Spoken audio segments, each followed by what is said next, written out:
ये बचे हैं जो नहीं सुने, बाकी सब लोग सुन चुके हैं। सुननी तो पड़ेगी, इसके अलावा रास्ता नहीं है। जो खड़े वॉलंटियर इनको बिठवा दो भाई, ये जो कोई भी हो इनको पकड़ के बिठवा दो। किसी एक भी आदमी को हजारों लोगों के सपने को कमजोर करने का अवसर नहीं दिया जा सकता है। बहुत अच्छे, जल्दी से जल्दी इस व्यवस्था करा दो, वैसे भी दिन छोटा होने लगा है। आज के इस महत्वपूर्ण अवसर पे मैं बहुजन समाज में जन्मे सभी संतों, गुरुओं और महान पुरुषों को नमन करता हूं। इसलिए नमन करता हूं क्योंकि मैं जानता हूं और मानता हूं, मैं एक वकील हूं, मैंने इतिहास पढ़ा है, वर्तमान पे मेरी निगाह है और भविष्य को लेकर हमारी योजनाएं हैं। तो मैं बहुत जिम्मेदारी से कह सकता हूं कि हमारे महान पुरुषों के संघर्षों से ही आज हमें स्वाभिमान सम्मान का जीवन मिला है। बहुत ही शानदार संचालन कर रहे बोध जी, आप और मैं जानते हैं, और जो महापुरुषों को जिन लोगों ने पढ़ा वो सब जानते हैं कि देश में न आजादी और न आजादी के बाद अधिकार कुछ भी मांगने से नहीं मिला। हर एक चीज के लिए संघर्ष हुआ है, चाहे कमजोर वर्गों को में बराबरी का अधिकार मिला हो, चाहे अवसर की क्षमता हो, और चाहे पिछड़े वर्ग के लोगों को मंडल कमीशन के रूप में आरक्षण की व्यवस्था हुई है, उनके लिए अवसर पैदा हो, चाहे इस देश के अल्पसंख्यक समाज को, चाहे मुसलमान हो, जैन हो, सिख हो, बौद्ध हो, ईसाई हो, उनको अगर धार्मिक आजादी मिली है अपने मजहब को मानने की, अपनी इबादत करने की, पूजा प्रार्थना करने की, प्रतिज्ञा करने की, तो ये डॉक्टर बाबा साहब अम्बेडकर के संविधान के कारण सुनिश्चित हुआ है। इसलिए मैं कहना चाहता हूं कि कुछ भी मांगने से नहीं मिला। हमने इतिहास पढ़ा है, यहां जो कुछ मिला है वो हमारे महापुरुषों के संघर्ष और उनके बच्चों के बलिदान के कारण हमें मिला है। और मैं आगे भी चेतावनी के साथ कहना चाहता हूं कि वो ही बचेगा जो संघर्ष करेगा। जो डर के घर में बैठ जाएगा वो भी नहीं बचेगा, जो छिप जाएगा वो भी नहीं बचेगा, वही बचेगा जो मुकाबला करेगा। और मैं आपका धन्यवाद देता हूं, आज जो ये इतनी बड़ी संख्या में ये जो जन समूह यहाँ खड़ा है, ये वो जन समूह है जो संघर्ष करना जानता है और जो अपने महापुरुषों के रास्ते पर चलना जानता है। प्यारे साथियों, मैं जब रास्ते में आ रहा था तो एक जगह पे मुझे बड़ी शानदार शिक्षा के जनक राष्ट्रपिता ज्योतिबा फूले जी की प्रतिमा मिली। मैंने जब उनको स्मरण किया, नमन किया, माल्यार्पण किया, तो मैंने गौरवान्वित महसूस किया।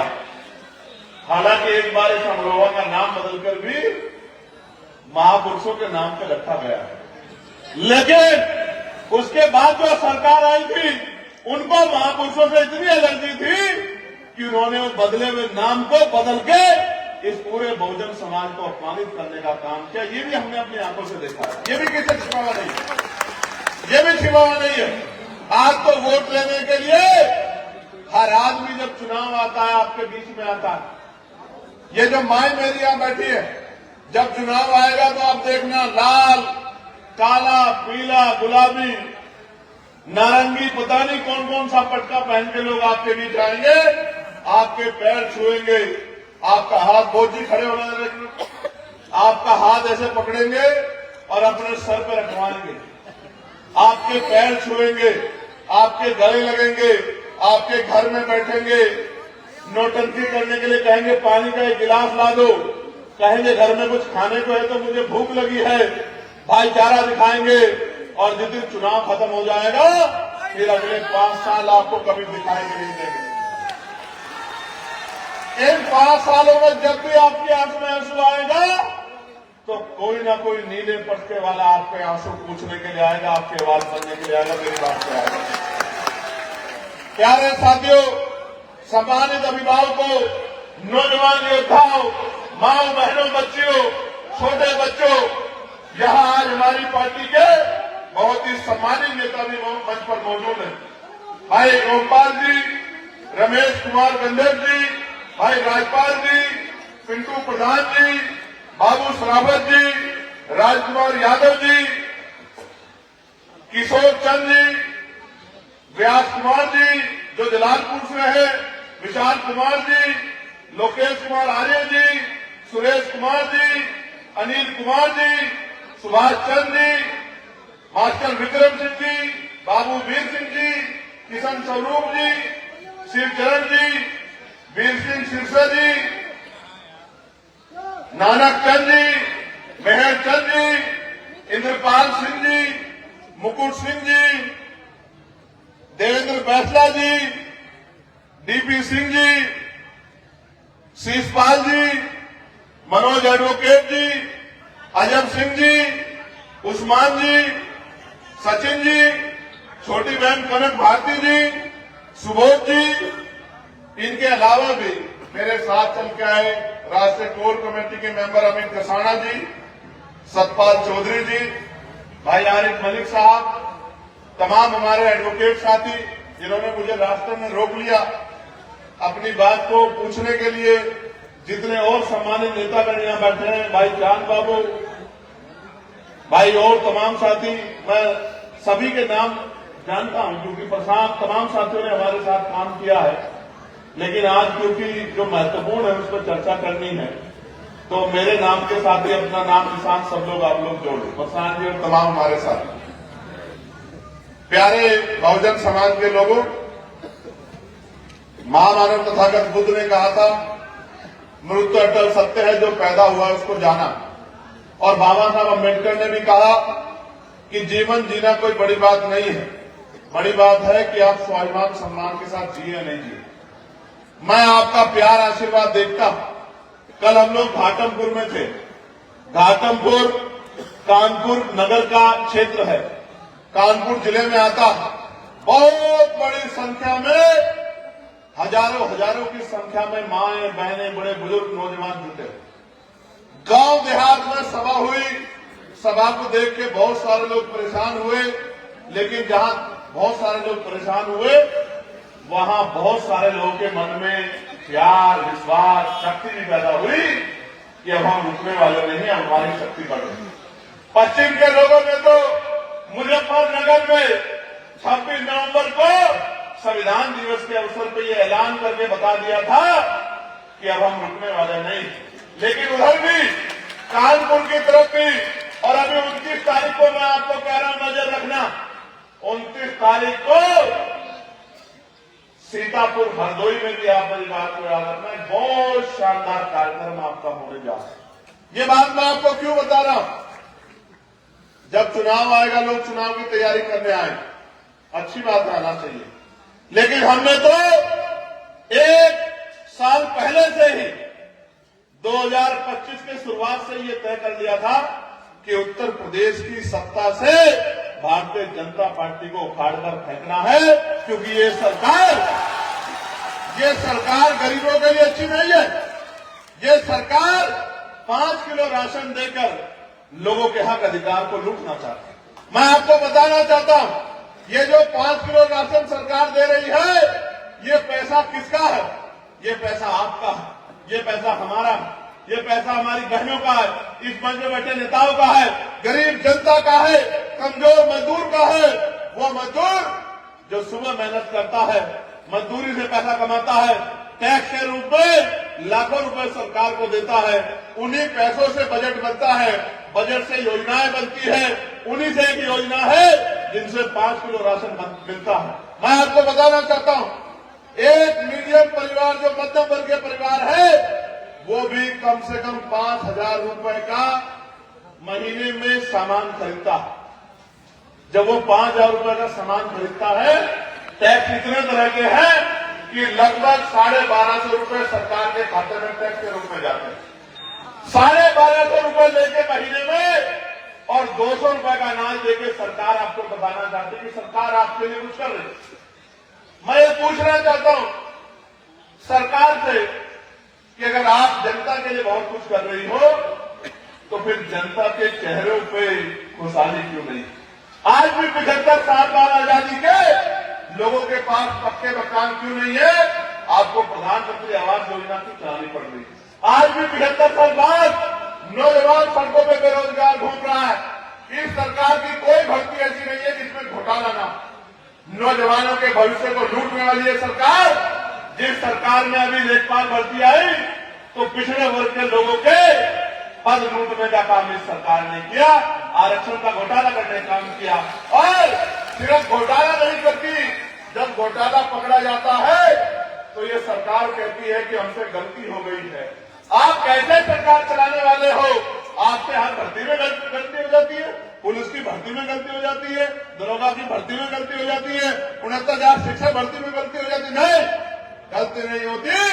ये सरकार कल भी पिछड़ों के विरोधी थी, ये सरकार कल भी मुसलमानों के विरोधी थी, ये सरकार कल भी दलितों के विरोधी थी, ये सरकार कल भी महिलाओं के विरोध में थी, ये सरकार कल भी किसानों के विरोध में थी, ये सरकार कल भी मजदूरों के विरोध में थी, ये सरकार कल भी वकीलों के विरोध में थी, और आने वाले दिनों में भी ये सरकार वकीलों के विरोध में रहे। मैं ये बात क्यों कह रहा हूं? 1-1 हजार पद खा जा रहे हैं, लूट जा रहे हैं, डकैती मार रहे हैं, कोई पूछने वाला नहीं। आज वकील साथियों ने मुझे रोका। वकीलों की मांग 50 साल से चली आ रही है। इनकी मांग यह है कि हमें यहां से 250, 300, 400 किलोमीटर, और सहारनपुर से तो 750 किलोमीटर पड़ता है हमारा हाईकोर्ट, लाहौर से 500 किलोमीटर पड़ता है, और सहारनपुर से 750 किलोमीटर पड़ता है। वकीलों की मांग यह है कि पश्चिम उत्तर प्रदेश में जैसे लखनऊ में एक बेंच बनी थी, पश्चिम उत्तर प्रदेश में हाईकोर्ट की एक बेंच बना दी जाए। अगर आप सच में गरीबों के हितैषी हैं, आप चाहते हो कि न्याय के लिए लोग हाईकोर्ट का दरवाजा खटखटाए, तो क्यों नहीं बनाते? केंद्र में सरकार आपकी है, राज्य में सरकार आपकी है, किसी से पूछने की कोई जरूरत आपको नहीं है। लेकिन आप नहीं चाहते कि यहां के गरीब की जेब कटना बंद हो, इसलिए आप बनाना नहीं चाहते। वकीलों ने मेरे सामने मांग रखी कि भाई उठाओ। वकील साथी जानते हैं, मैंने पार्लियामेंट में पश्चिम उत्तर प्रदेश में हाईकोर्ट की बेंच बने, इस मांग को उठाया। उनकी दूसरी मांग ये थी कि एडवोकेट प्रोटेक्शन एक्ट लागू होना चाहिए। मैंने पार्लियामेंट में एडवोकेट प्रोटेक्शन एक्ट लागू हो, इस मांग को भी जोर शोर से उठाने का काम पार्लियामेंट के माध्यम से किया। मैंने जब वकीलों पर लाठीचार्ज हुआ हापुड़ में, जब वकीलों पर लाठीचार्ज हुआ गाजियाबाद में, तो भी उनकी मांग को जोर शोर से उठाने का काम किया था। एक वकील होने के नाते मैं वकीलों के दर्द को समझता हूं, और मैं आपको विश्वास दिलाता हूं, और आपके माध्यम से कहना चाहता हूं, आप शक्ति देखना चाहते हैं तो मैं आपके सामने कह रहा हूं, आप मन पक्का कर लीजिए। वकील का मतलब है उसकी एक ही जाति है, वकील। काले कोट वाले मन पक्का कर लो और मीटिंग बुला लो, और यहां से लखनऊ तक पूछ होगी, मैं आगे आगे रहूंगा आपके, मैं आपके साथ खड़ा हूंगा, और जब तक आपकी मांग पूरी नहीं होगी तब तक पीछे नहीं हटूंगा। इस बात का मैं आपको विश्वास दिलाता हूं। एक बार आप लोग तैयार हो जाओ, मन पक्का कर लो, आपको किसी नेता के दरवाजे जाने की जरूरत नहीं है। आपकी मांग को पूरा करवा के ही हम लोग दम लेंगे। आप लोग एक बार मांग अपना मन पक्का कर लो। एक दिन अगर से काले कोट वाले अपने हक के लिए लड़ जाए तो अगले दिन सरकार चैन से सो नहीं पाए। प्यारे साथियों, इस देश में उसी की सुनी जाती है जो लड़ता। अगर आप सोचते हो सिर्फ ज्ञापन देने से बात बन जाएगी तो नहीं बनेगी। आप मन पक्का करो, हम लोग आपके साथ। एक वकील होने के नाते मैं आपके बीच में खड़ा हूं। जो लाठी आपकी तरफ चलेगी सबसे पहले सेना चंद्रशेखर आजाद का होगा, मैं आपको ये बात कहूं। और अगर वकीलों की तरफ गोली चलाने का कोई काम करेगा तो मैं आपको यह भी विश्वास दिलाता हूं कि पीठ नहीं होगी, सीने पे गोली आपका भाई आपके लिए खाने का काम करेगा। प्यारे साथियों, आज इस देश में, उत्तर प्रदेश में और इस देश में जो नौजवान इस देश की रीढ़ है, पढ़ा लिखा नौजवान बेरोजगारी के चरम पे, कोई सुनने वाला नहीं। अभी इलाहाबाद, प्रयागराज इलाहाबाद में आंदोलन हो रहा था, आपने देखा होगा, यूपीएससी के बच्चे कर रहे थे। उनके बाल पकड़ पकड़ के किया तो पुलिस के लोगों ने, लेकिन मैं पुलिस के लोगों को इसलिए दोषी नहीं मानता क्योंकि पुलिस सरकार के अधीन। नेता जो कहते हैं, मुख्यमंत्री जो कहते हैं, मंत्री जो कहते हैं, विधायक सांसद जो सरकार के कहते हैं, उनको करना पड़ता। नहीं करेंगे सस्पेंड कर देंगे, नहीं करेंगे ट्रांसफर कर देंगे, नहीं करेंगे कोई मुकदमा लिखवा देंगे उनके खिलाफ। तो पुलिस तो सरकार की है, एडमिनिस्ट्रेशन तो सरकार का है। कई बार उनको ना मर्जी के काम भी करने पड़ते हैं। लेकिन मैं उन भाइयों से कहना चाहता हूं, आप भी संविधान का उल्लंघन मत क्या करें, क्योंकि हम हमारी निगाह सब पे। ऐसा नहीं कि हमारी निगाह नहीं, मैं आपको सच कह रहा हूं। अगर आज कोई किसी पे जुल्म कर रहा है तो जुल्म करने वाला ये ना समझे कि वो हमेशा पकड़ में नहीं आएगा। मेरी बात को आप याद पकड़ा जाएगा, चाहे इलेक्शन कमीशन हो, चाहे एडमिनिस्ट्रेशन हो। मेरी बात को आप याद रखना, खैर नहीं है, खैर नहीं है। आज अगर कोई नेताओं को खुश करने के लिए गरीबों पर जुल्म करेगा तो मेरी बात को याद रखना, ये सरकार उनको बचा नहीं पाएगी, कानूनी कार्रवाई होगी और धूल में से नीचे से फायदे निकाल के कार्रवाई होगी। मेरी बात को आप याद रखें। और जो अच्छा काम करेगा उसको आउट ऑफ टर्म प्रमोशन देके उसको मजबूत करने का काम भी हम ही लोग करेंगे, संविधान को मानने वाले लोग करेंगे। मेरी बात को प्यारे साथियों, तो मैं नौजवान की बात कर रहा था। आपने अपने बच्चों को दूध रूपी खून पिला के मेरी माओ ने बड़ा किया और एक रोटी कम खाई क्योंकि महापुरुष कह गए, गाड़गे जी महाराज कह गए, फूले साहब कह गए, परमानंद लोधी जी कह गए। एक रोटी कम खाई, थाली नहीं तो हाथ रख के खाई, लेकिन अपने बच्चे को पढ़ाया क्योंकि बाबा साहब ने कहा शिक्षा श्रेणी का वो दूध है जो पिएगा और दहाड़ेगा। तो आपने पढ़ाया, लेकिन पढ़ा लिखा नौजवान मजबूर है क्योंकि रोजगार नहीं। किसके पास जाए, किसको कहे? मां बाप सोचते हैं सब कुछ तो इसके ऊपर लगा दिया, आज इसमें रोजगार नहीं, रोजगार कहां से आएगा? पिछड़े दलितों को जो आरक्षण मिलता था उससे डर के इस सरकार ने सारे विभागों को निजीकरण कर करके, प्राइवेट कर करके प्राइवेट माफियाओं की भेंट चढ़ा दिया और चुन चुन के दलित पिछड़े कर्मचारियों को उस विभाग से निकालने का काम आज सरकार कर। और तो कोई सेफ नहीं है, पुलिस के भाई भी सेफ नहीं है, कभी भी कुछ भी कह देते, कह रहे थे अभी 55 साल वाले को निकाल देंगे। मैं आपको सच कह रहा हूं, ये पूरी सरकार सरकारी राष्ट्रीयकरण के विरोध की सरकार, इसलिए जानबूझ के कर्मचारियों को निकाल के विभागों को खत्म करना चाहती है। और जब निजीकरण होगा तो निजीकरण का अभी उदाहरण आपने देखा, हजारों रुपए के टिकट खरीद के इंडिगो ने किस तरह बेबस जो है बहनों, भाइयों, बच्चों को और बुजुर्गों को एयरपोर्टों पे करने का काम किया। ये भी आपने सब अपनी आंखों से देखा। महंगा टिकट खरीदा लेकिन पानी पीने के लिए नहीं दिला पाए, बच्चों को दूध की व्यवस्था नहीं करा पाए। प्राइवेट सिस्टम पे किसी का जोर नहीं है। मेरी बात को आप याद रखें। आज अरावली का मुद्दा चल रहा है। अरावली जो लाइफलाइन है, जिसकी वजह से पूरा रेगिस्तान और रेगिस्तान से आने वाली बड़ी बड़ी आंधियां हरियाणा, पश्चिम उत्तर प्रदेश, दिल्ली को छू नहीं पाती, उस अरावली को खनन की भेंट चढ़ाने का कार्यक्रम चल रहा है। लोग परेशान हैं, लेकिन सरकार को फिक्र नहीं है। आज मनरेगा के जरिए जो आपको शक्ति मिली थी गांव में, 100 दिन रोजगार की, उस रोजगार को छीनने का काम सरकार ने किया है। सरकार क्या कहती है सुनो, गौर से सुनो। सरकार कह रही है 100 की जगह 125 दिन रोजगार देंगे। कह रहे हैं हमने तो योजना अच्छी बना दी, लेकिन ये नहीं बता रही पहले 90% पैसा केंद्र सरकार देती थी, अब सरकार ने कहा 60% पैसा हम लोग देंगे, 40% राज्य सरकार देगी। और आपको खुशी होनी चाहिए जान के कि जिस उत्तर प्रदेश में आप रहते हैं उस उत्तर प्रदेश सरकार ने 8 लाख करोड़ का कर्ज अपने ऊपर लिया। कितने पैसों का? 8 लाख करोड़ में कितनी जीरो है? जीरो लगाते लगाते आप थक जाओगे। ऐसी सरकार उत्तर प्रदेश में था। 8 लाख करोड़ का कर्ज, यानी कि हर व्यक्ति पे, छोटे बच्चे पे, छोटी बच्ची पे भी जो कल पैदा हुए 31,000 रुपए का कर्ज इस सरकार ने उनको विकास के रूप में उनके ऊपर थोपने काम किया है। जिस सरकार में पैसा ही नहीं है, जो सरकार कर्ज पे चल रही है, कल वो कहां से मजदूरों को मजदूरी दे देगी, कहां से रोजगार दे देगी? इसका मतलब इस योजना को भी बर्बाद करने का काम इस सरकार ने जानबूझ के किया। आज तो पूछने वाला नहीं है। मैं वीडियो देख रहा था, कोई कहीं घुस जाता है, कोई धार्मिक आजादी नहीं है प्रदेश के अंदर, देश के अंदर कोई धार्मिक आजादी नहीं।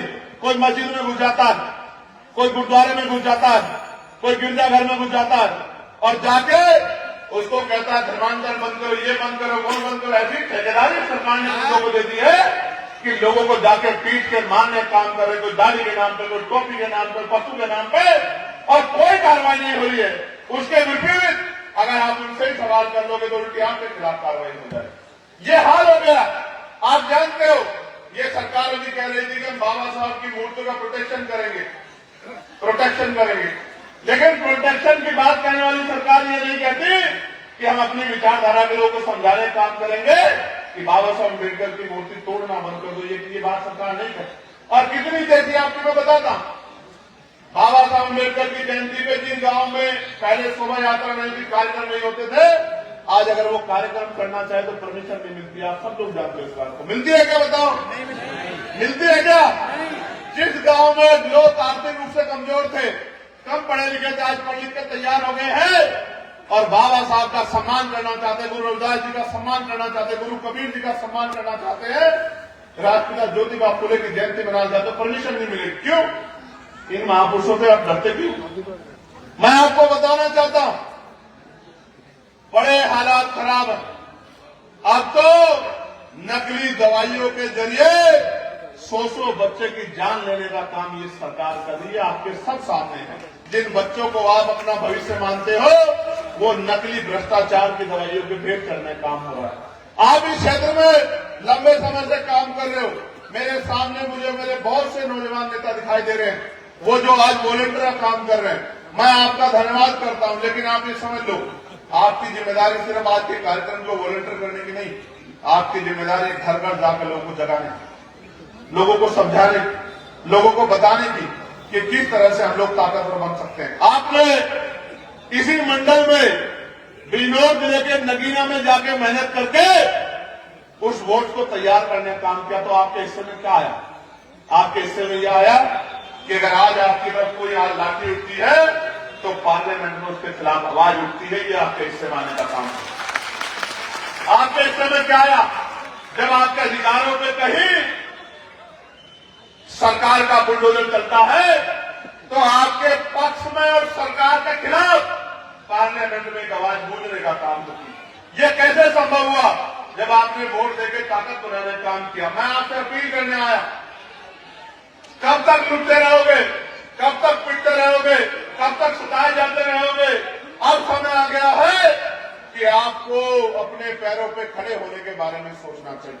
अगर आप आज के हालातों में खुश हैं, फिर कोई जरूरत नहीं, न सरकार बदलो न हालात बदलो।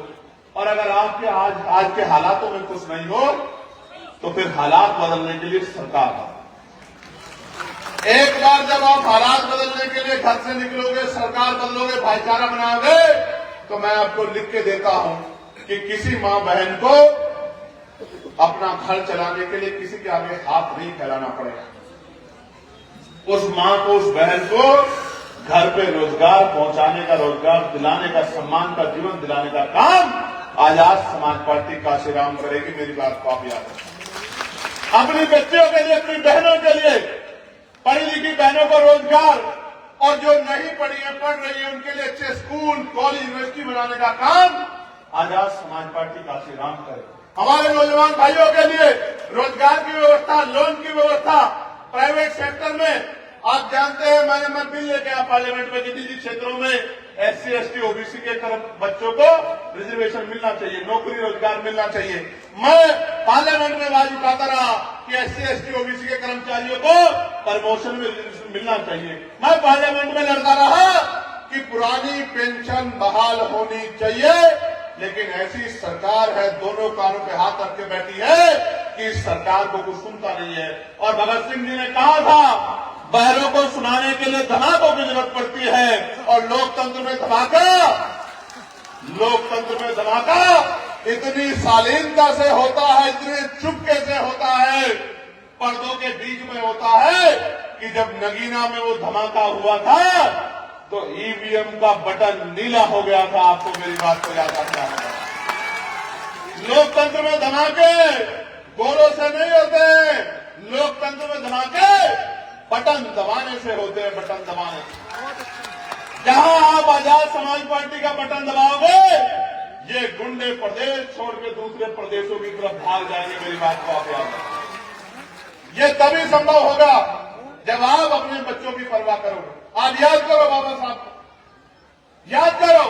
मैं घर घर जाके बता रहा हूं, मीटिंगों में बता रहा हूं, इंटरव्यू में बता रहा हूं, लाइव के माध्यम से बता रहा हूं। मैं आपको बताना चाहता हूं, डरने की जरूरत नहीं है किसी से। कोई अगर आप पे सवाल खड़ा करता है तो अपने बच्चे को काबिल बना पढ़ा लिखा के कि वो सवाल का जवाब आंख से आंख मिला के दे सके। अपने बच्चे को काबिल बना। मैं आपको बताना चाहता हूं, नौजवान साथियों, गौर करो। इस देश में 1919 से पहले 3% लोग वोट करते थे। कितने परसेंट लोग वोट करते थे? जोर से बताओ, बोलना सीखो, जोर से बताओ। कितने परसेंट लोग? 3% लोग। देश को जानना चाहिए, मीडिया को जानना चाहिए, नेताओं को जानना चाहिए, बहनों को जानना चाहिए, युवा नेताओं को जो भविष्य है समाज का, प्रदेश का, देश का, क्षेत्र का, उनको जानना चाहिए। 3% लोग वोट करते थे। फिर मॉन्टेगो चैनफोर्ड सुधार समिति बनी, उसने सुधार के लिए, रिफॉर्म के लिए अपना प्रस्ताव दिया। उन्होंने कहा वोट की संख्या बढ़ानी पड़ेगी, और वोट की संख्या बढ़ाने के लिए किनको वोट का अधिकार देना पड़ेगा? गौर से सुनना। उनको जो टैक्स देते हैं, अध्यक्ष जी, जिनको जो लोग टैक्स देते हैं, किनको? जिनके पास बहुत बड़ी जमीन है, जमींदारी। किनको? जो बहुत पढ़े लिखे। किनको? जो बहुत पैसे वाले। किनको? जो राजा महाराजाओं के परिवार से आते हैं। संख्या बढ़ी, 3 से बढ़ के 15% हो गई। 80 लाख लोग वोटर बन गए। 80 लाख आबादी थी, 30 करोड़ से ज्यादा वोटर तैयार हुए। 80 लाख। कितने वोटर तैयार हुए? गौर से सुनो, बहुत कायदे की बात बता रहा हूं, समझ आ जाएगा कि देश को हमने, हमारे महापुरुषों ने क्या दिया है। 80 लाख वोटर तैयार हुए। और आपको जान के बड़ा अचंभा लगेगा, उन वोटर में एक भी महिला नहीं। कौन नहीं था? एक भी महिला नहीं, किसी भी जाति की, किसी भी धर्म की। सिर्फ SC ST OBC की नहीं, सामान्य जाति की कोई महिला नहीं, मुस्लिम समाज की भी कोई महिला नहीं, सिख समाज की भी कोई महिला नहीं। 80 के 80 लाख पुरुष थे। और पुरुष में भी आपको जानना चाहिए, SC ST OBC का एक भी पुरुष नहीं। हवा में नहीं कह रहा हूं, हिस्ट्री पढ़ के खड़ा हूं। एक भी SC ST OBC का पुरुष नहीं था। सारे सामान्य जाति के थे। और सामान्य जाति में भी एक भी गरीब वोटर नहीं था। सामान्य जाति में भी जो संपन्न थे, पढ़े लिखे थे, व्यापारी थे, पूंजीपति थे, टैक्स देते थे, जमींदार थे, उन्हीं लोगों को वोटिंग राइट था। फिर बाबा साहब अम्बेडकर ने बहिष्कार सभा के जरिए मेमोरेंडम दिया। उसके बाद साइमन कमीशन आया। साइमन कमीशन को रोकने का काम किया। जब साइमन कमीशन आया तो बाबा साहब ने रिपोर्ट दी। रिपोर्ट पे चर्चा हुई, गोलमेज कॉन्फ्रेंस हुई, जिसको हम लोग राउंड टेबल कॉन्फ्रेंस कहते हैं। 3 राउंड टेबल कॉन्फ्रेंस के बाद बाबा साहब अम्बेडकर ने सबको सहमत किया कि हर बालिग व्यक्ति को वोट का अधिकार मिलना चाहिए, तभी देश में लोकतंत्र आएगा। और आपको जान के खुशी होगी, पूरी दुनिया में भारत एक ऐसा देश है जिसने संविधान के लागू होने के साथ सार्वभौमिक मताधिकार सबको देने का काम किया। यानी कि जर्मनी, अमेरिका, इटली, ब्रिटेन के जैसे देशों में भी 20-20 साल बाद महिलाओं को वोटिंग राइट मिला। और हमारे यहां संविधान के लागू होने के साथ देश की महिलाओं को वोटिंग राइट बाबा साहब अम्बेडकर ने दिलाने का काम किया। महिलाओं को संपत्ति में अधिकार दिलाने का काम किया। उनको पढ़ने पढ़ाने के लिए आगे बढ़ने का अवसर दिया। ये देन है बाबा साहब अम्बेडकर की। इसलिए मैं कहता हूं, आपको जान के अचंभा होगा कि जिनको 80 लाख लोगों को वोटों का अधिकार था, वो नहीं चाहते थे किसी और को वोट का अधिकार मिल जाए। वो कहते थे ठीक है, ये प्रक्रिया ठीक है, ठीक। जैसे आज सरकार कह रही है SIR ठीक है, ठीक है, ठीक। समझे नहीं समझे? ये वोट आपके पास है तो बड़े बड़े कुर्तों वाले, बड़े बड़े महलों वाले, बड़ी बड़ी गाड़ी वाले, जो जब निकलते हैं आपकी गलियों से तो दरवाजा बंद कर लेते हैं, शीशा बंद कर लेते हैं, गंदी स्मेल ना आ जाए, धूल ना लग जाए, वो लोग भी इस वोट की वजह से चुनाव में आपके बीच आते हैं। जिस दिन ये वोट चली गई ना, आप मर भी जाओगे, आप गड़ भी जाओगे, आपकी लाशें भी पड़ जाएंगी, तो कोई पूछने नहीं आएगा। मेरी बात को आप याद रखें। ये वोट है जो योजनाएं के देने के लिए मजबूर करता है, ये वोट है जो सम्मान के लिए मजबूर करता है। इस वोट की वजह से पाल, प्रजापति, कश्यप, सैनी, मौर्य, साकेत, कुशवाहा, बिंद, राजभर, केवट, मल्ला, जाट, यादव, गुर्जर, लोधी, टुंडिया, चौहान, ये जो पिछड़े वर्ग के लोग हैं, विश्वकर्मा, सैन, और ये जो शेड्यूल कास्ट के लोग हैं, जाटव, वाल्मीकि, सोनकर, पासी, धोबी, कोरी, खटीक, जो मुस्लिम समाज के लोग हैं, इन लोगों को, जो आदिवासी समाज के लोग हैं, इनको वोटिंग राइट मिला इस संविधान की वजह से। इसलिए पूरी सरकार संविधान को कुचलना चाहती। कौन बचाएगा संविधान? कौन बचाएगा? हाथ उठा के बताओ, दोनों हाथ उठाओ, कौन बचाएगा संविधान को? बस में उठा के रखो ऐसे जोर से, दोनों हाथ उठाओ, मुट्ठी बंद करो। मैं इस सरकार को ये बताना चाहता हूं आपके माध्यम से, अगर संविधान की तरफ पहुंच आएगी तो अम्बेडकरवादी मैदान में होगा, और मैदान का रंग चाहे कुछ भी, अम्बेडकरवादी पीछे नहीं हटेगा। मेरी बात को आप याद रखना। अब अंत में अपनी बात को समाप्त करते हुए मैं नौजवानों को संदेश के तौर पर कहना चाहता हूं कि जो नौजवान है जिसके कंधों पर जिम्मेदारी है, अब नौजवानों की बात होगी। जो नौजवान है जिसके कंधों पर जिम्मेदारी है, जिसकी इंतजार मां देख रही है, जिसके कामयाब होने की इंतजार बहन देख रही है, जिसके कामयाब होने की इंतजार उसके पिता देख रहे हैं, उन नौजवानों को कहना चाहता हूं, सिर्फ घंटा मत उठाओ, नारा मत लगाओ, अपने गांव में निकलो, एक एक घर जाके मेरी बात को पहुंचाने का काम करो और लोगों को तैयार करने का काम करो। ये लोकतंत्र है, यहाँ लाठी डंडों से ताकत नहीं बनती, यहाँ वोट से ताकत बनती है। मेरे लोगों, एक बार भाईचारा बना के, एक बार ताकत बना के अवसर आने दो, कोई ऐसा परिवार नहीं बचेगा जिसमें रोजगार ना हो या जिसको किसी आगे हाथ फैलाना पड़े। मेरी बात को हम याद रखें। आज घर चलाने के लिए खेतों में काम करना पड़ता है। मैं आपको विश्वास दिलाता हूं, जिस दिन राजकाज बनेगा, जिस परिवार पे भूमि नहीं है, सरकार सरकारी जमीन का बंटवारा करके हर परिवार तक, गरीब परिवार तक भूमि पहुंचाने का काम करेगी। मेरी बात को आप याद रखें। मैं किसान भाइयों को कहना चाहता हूं, किसान भाइयों को, अरे शांत रहो भाई, परेशान रहते हो गन्ने के मूल्य के लिए, डाई के लिए, यूरिया के लिए परेशान रहते हो, रेट बढ़ रहे, मिल नहीं रही है। किसान का दर्द किसान समझ सकता है, व्यापारी नहीं समझ सकता।